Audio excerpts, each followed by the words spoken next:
Everywhere you look, someone is selling you a new desire, a better life, a better body, a better self. But the more you chase, the less peace you find. The Stoics warned that uncontrolled desire is the root of suffering. True happiness comes not from getting what you want, but from wanting less. Epictetus said, "Freedom is the only worthy goal in life. It is won by disregarding what lies beyond our control." Desire itself is not evil, but when you attach your happiness to externals, you become their slave. When you desire what is not within your power, you will be disappointed. Desire nothing outside your control, and no one can harm you. The wise do not kill desire, they train it toward virtue, clarity, and peace. Seneca wrote, "It is not the man who has too little, but the man who craves more, that is poor." Most people are endlessly restless, always reaching, never arriving. If you live according to nature, you will never be poor. If you live according to opinion, you will never be rich. Every unchecked desire is a chain binding the soul to things beyond its reach. When you learn to say, "enough," you become invincible. Marcus Aurelius ruled the world, yet trained his mind to remain humble and satisfied. He wrote, "Very little is needed to make a happy life. It is all within yourself, in your way of thinking. Luxury fades, but virtue endures. Desire is a fire. Feed it, and it consumes you. Observe it, and it calms." How to practice controlling desire. Step 1. Notice desire. When you feel the urge for something, pause. Name it. I feel desire. Do not fight it. Observe it. Step 2. Ask why. Will this make me better, or just more distracted? Most desires fade when exposed to reason. Step 3. Choose simplicity.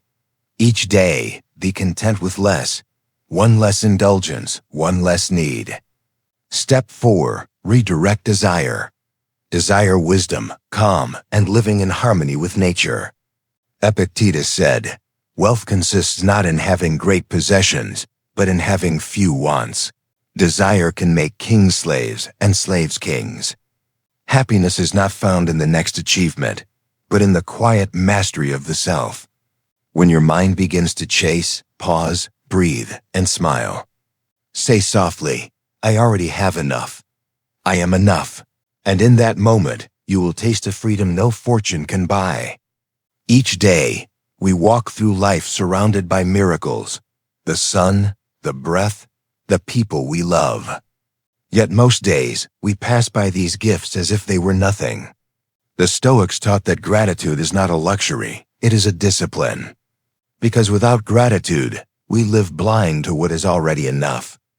Seneca wrote, "Nothing is more honorable than a grateful heart."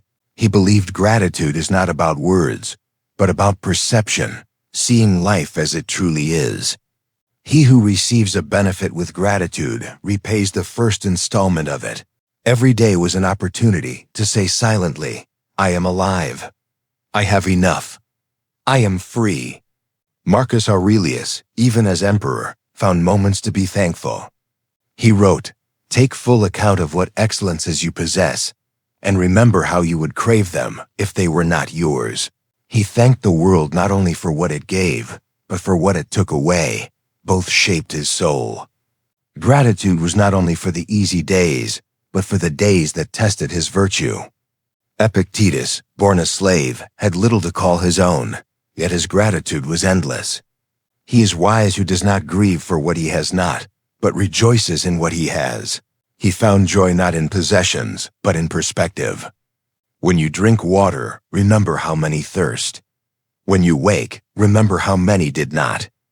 Gratitude, to Epictetus, was the highest form of freedom, the freedom to be content. How to practice gratitude meditation.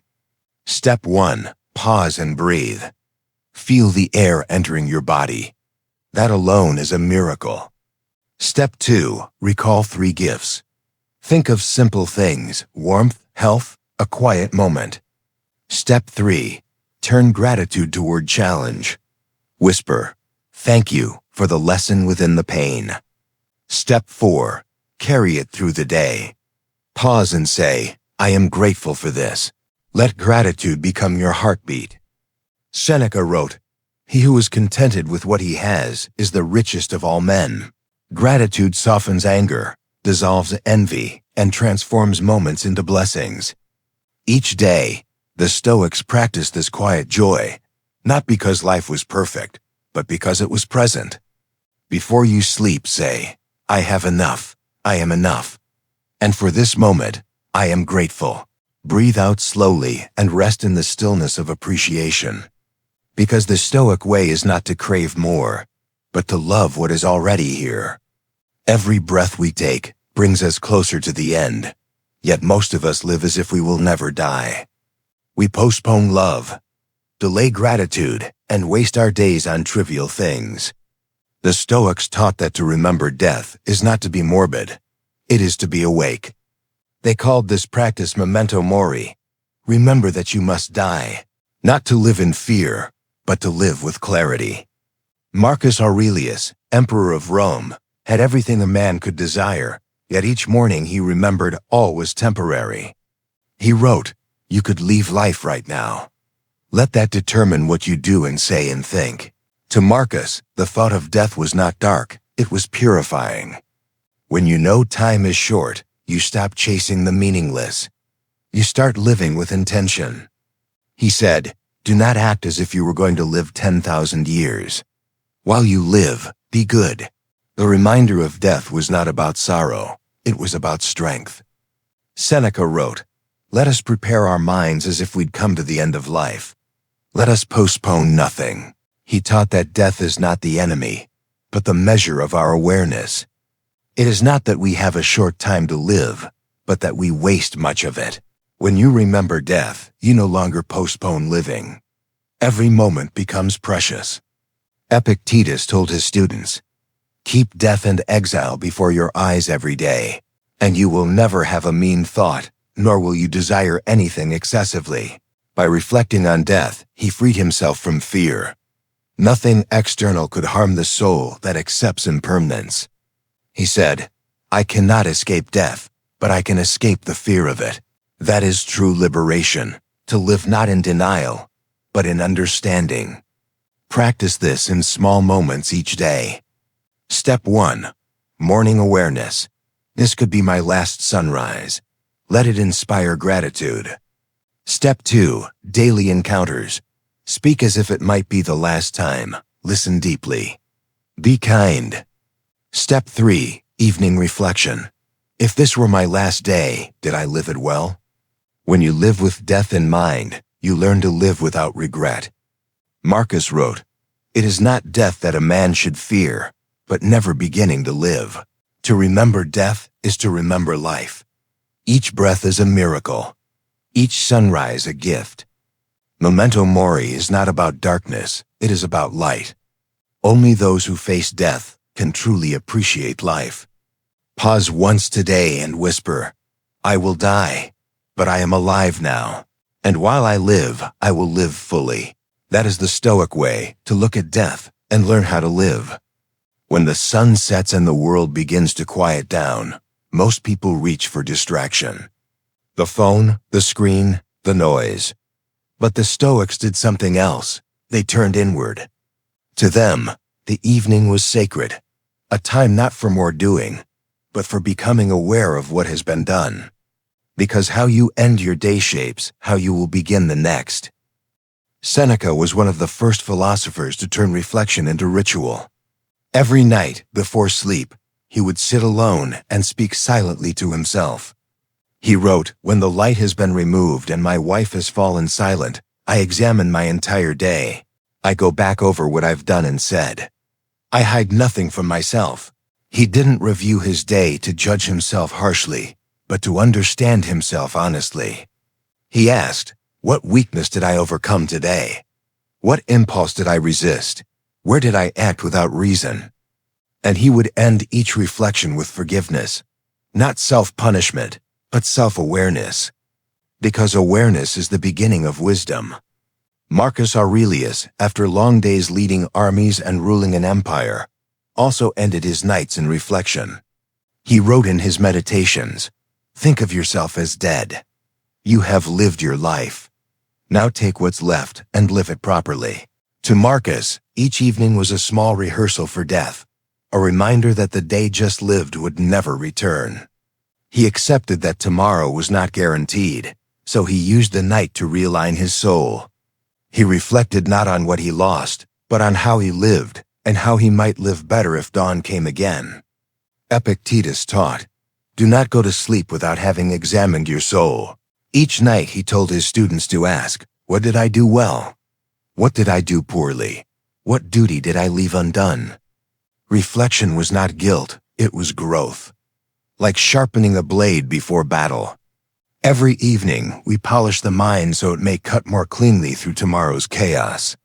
When the day ends, find a quiet space, even for 5 minutes. Step 1. Review the day calmly. Close your eyes and walk through your day from morning to night. Step 2. Ask yourself 3 questions. What did I do well? What could I have done better? What did I learn? Step 3. Accept your imperfections. Forgive yourself for mistakes and commit to doing better tomorrow. Step 4. Let go of the day. Whatever was left undone, release it. Whatever went wrong, accept it. The day is over. You have lived it. Seneca said, "He who daily puts his life in order is never short of time." The Stoics ended their day not in regret, but in clarity. Each night, they laid down not only their bodies, but their burdens. So tonight, before sleep takes you, turn off the noise and turn inward. Reflect, not to judge, but to understand. Say quietly to yourself, "Today I lived, I learned, I forgive, and I am ready for rest." Then close your eyes and let your soul rest in stillness, ready to begin again. Every day, countless things demand our attention: the weather, opinions, success, or failure. We worry, we plan, we resist, yet we forget one simple truth: most of life is not in our control.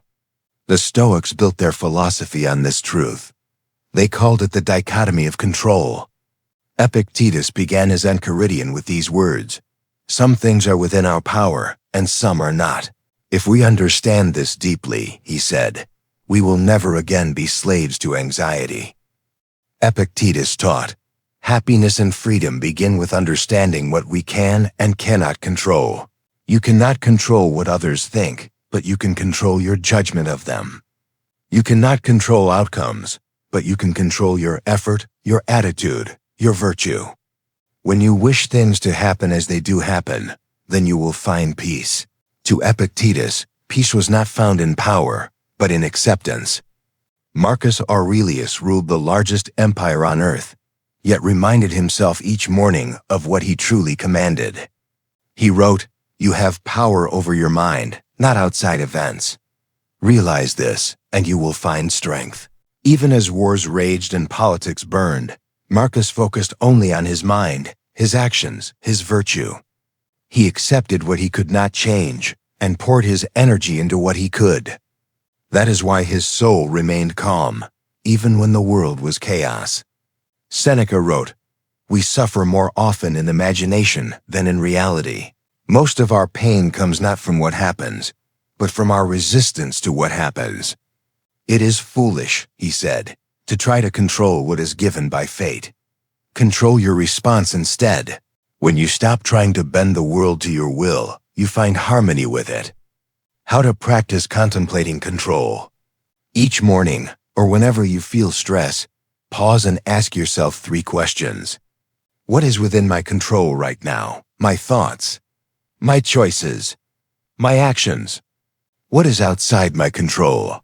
Other people's words, outcomes, time, or weather. Where will I place my energy? Only on what is mine, my reason, my virtue, my peace. You can write these words down.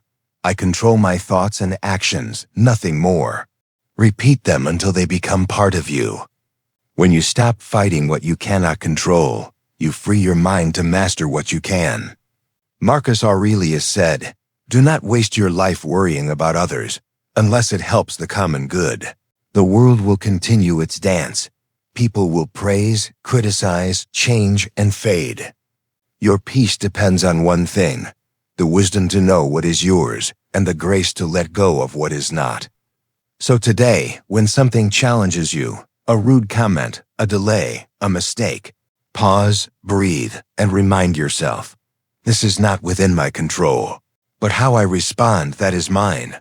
And in that moment, you will be free. Every day begins the same way, with a blank page. But only those who write on it consciously decide what story their day will tell. The Stoics believed life is not about control, but about direction. You cannot command the wind, but you can set your sail. Marcus Aurelius called this living with purpose. He said, if you are disturbed by anything external, the pain is not due to the thing itself, but to your judgment of it. Each morning, he aligned his thoughts, his words, and his actions with his intention. Marcus wrote, let your delight be to move from one good action to another. He believed each day is a chance to practice virtue, to become a little wiser, a little kinder. He didn't let the day shape him, he shaped the day. Before leaving his chamber, he asked, what is within my control today? What kind of person will I be? This was not a ritual of perfection, but of preparation. Seneca wrote, no wind is favorable to the man who does not know where he is sailing. Most people live like leaves in the wind, tossed from one emotion to another. But the wise live like sailors with direction and awareness. Each morning, Seneca asked himself, what is my role today? Where should I focus my mind? He knew an intention is not a wish, it is a compass. You don't just hope for a calm day, you create one through deliberate thought. Epictetus taught, first say to yourself what you would be, and then do what you have to do. He reminded his students that every action is the echo of an intention. To live without intention is to be ruled by impulse. To live with intention is to be guided by reason. He said, when you rise in the morning, remember, it is your duty to act well. Not to please others, but to stay true to your nature. So how can you practice setting daily intentions? Step 1. Pause before your day begins. Sit for a moment. Breathe. Let the world be quiet. Step 2. Ask yourself, what matters most to me today? Maybe it's patience. Maybe kindness. Maybe discipline. Choose one guiding virtue and let it shape your actions. Step 3. Visualize your day. Picture the moments that may test you. See yourself responding calmly, wisely, peacefully. Step 4. Write your intention in a sentence. Today, I will act with clarity. I will not let anger decide my words. I will be kind even when it's not easy. Marcus wrote, a man's worth is measured by the worth of what he values. When you start your day without intention, you surrender your mind to chance. But when you set an intention, you reclaim your direction. The world will test you. It always does. But your intention is your compass. It reminds you who you are and how you wish to live. Tomorrow morning, before the noise begins, take 1 minute for yourself. One thought, one breath, one choice. Say quietly, today I will live with purpose. Today I will choose my direction. And whatever happens, I will stay true to myself. Because the Stoic day doesn't begin with movement, it begins with meaning. Rise with intention, act with virtue, end with peace. Morning is the beginning of everything. When you open your eyes, the world begins again. But the question is, how do you begin? Most people wake up and are immediately pulled into noise. The phone, the emails, the rush. But the Stoics were different. To them, morning was sacred, a time to awaken the mind. Marcus Aurelius, emperor and philosopher, began each day in reflection. He wrote, when you wake up in the morning, tell yourself, today I will meet the busybody, the ungrateful, the deceitful. But I will not be harmed by them, for we are made to work together. This was not cynicism, it was preparation. Marcus trained his mind to stay kind despite the world. He reminded himself, I cannot control what happens today, but I can control how I respond.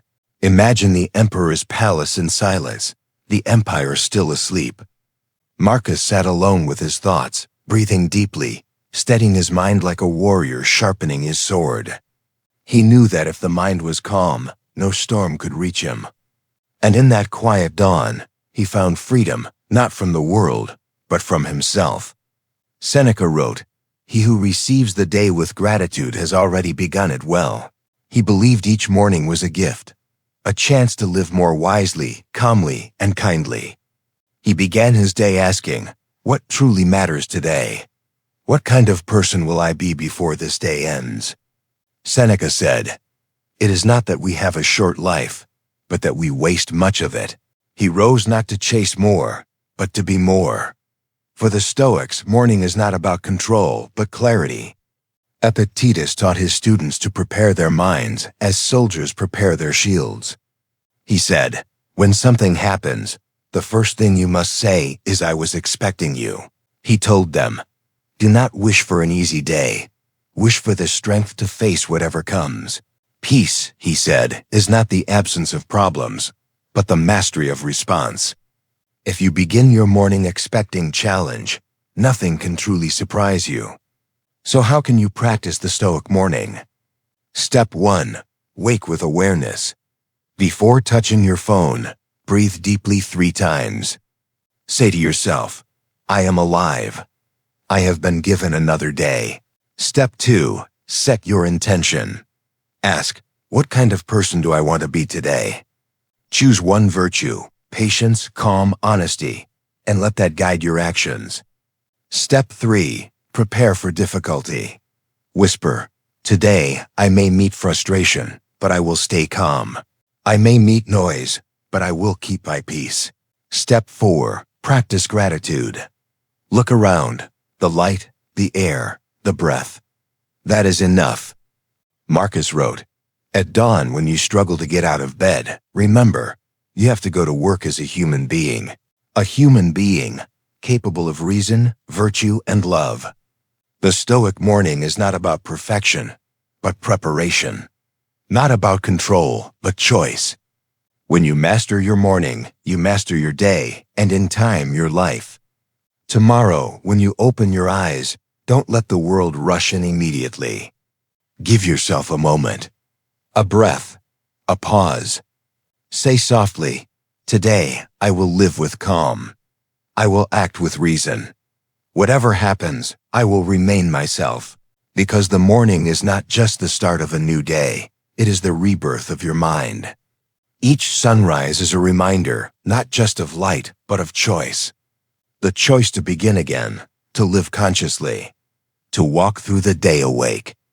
Not as a slave to circumstance, but as the master of your soul. Rise gently, think clearly. Live well. Every morning, the sun does not ask permission to shine. It simply rises. Do the same.